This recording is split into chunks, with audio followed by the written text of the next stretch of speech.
സംഗീതം എപ്പോ വന്നാലും പ്രേക്ഷകരെ കയ്യിലെടുക്കും. അതിനിപ്പോ ആരുടെ കൂടെയാണ് ഏത് കോമ്പോയിലും ഭയങ്കര വർക്കൗട്ടാണ്.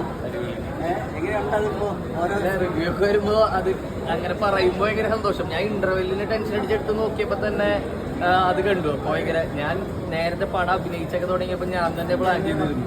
ഞാൻ തന്നെ ഒരു ട്രോൾ ഉണ്ടാക്കി എന്റെയും നെസ്ലിന്റെയും വെച്ചിട്ടും അതുപോലെ തന്നെ ലാലന്റെയും ശ്രീനേട്ടന്റെയും വെച്ചിട്ടും ഞങ്ങൾ പ്രേമിൽ ഇറങ്ങിയപ്പോ ഒരെണ്ണം വെച്ച്.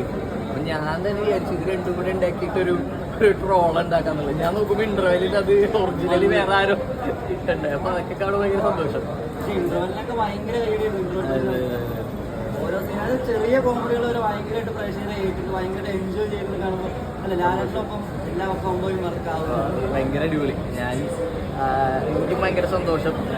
ഞങ്ങളും സ്ക്രീനിലുണ്ടായിരുന്ന ആ സിംഗ ആൾക്കാരും എൻജോയ് ചെയ്യുന്നത് കാണുമ്പോൾ ഓരോ കുഞ്ഞു കുഞ്ഞു സാധനങ്ങൾക്കൊക്കെ ചിരിക്കുന്നുണ്ടായിരുന്നു. അപ്പൊ ഭയങ്കര അയ്യായി. ശരി, ഞാൻ അതിന് വേണ്ടി ലോകം കാണാൻ വേണ്ടി വന്നതാണ്. അടിപൊളി കണ്ടിട്ട് പറയും. ശരി ബൈ, താങ്ക് യു.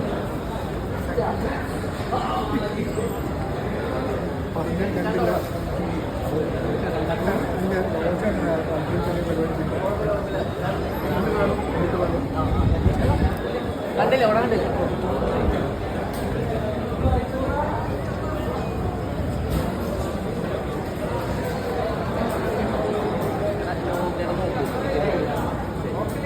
സംഗീത എന്നാലും പറയാം ഇപ്പൊ നസ്ലിനായിട്ട് അഭിനയിച്ചു തുടങ്ങിയപ്പോൾ ലാലേട്ടൻ ഇപ്പൊ രണ്ടുപേരും ഓപ്പോസിറ്റ് ക്ലാഷ് ഒക്കെ വന്നു. നസ്ലിന്റെ പടം അപ്പുറത്ത്, സ്വന്തം പടം ഇപ്പുറത്ത്. വിളിച്ചുള്ളൂ പോയി കാണാൻ പറഞ്ഞിട്ട് അതുകൊണ്ട് വന്നാ ഓടി.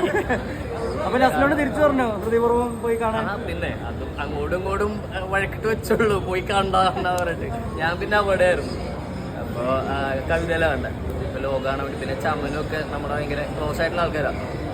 ഡൊമിനിക്കേട്ടനും എല്ലാവരും. പിന്നെ പടവും ട്രെയിലർ കണ്ടിട്ട് കാണാൻ വേണ്ടി ഹൃദയപൂർവ്വം ഇല്ലായിരുന്നു. ഞാൻ എന്തായാലും ലോയ്ക്ക് വന്നേ ഫസ്റ്റ് ഇവിടെ കയറിയാണ്. ബൈ.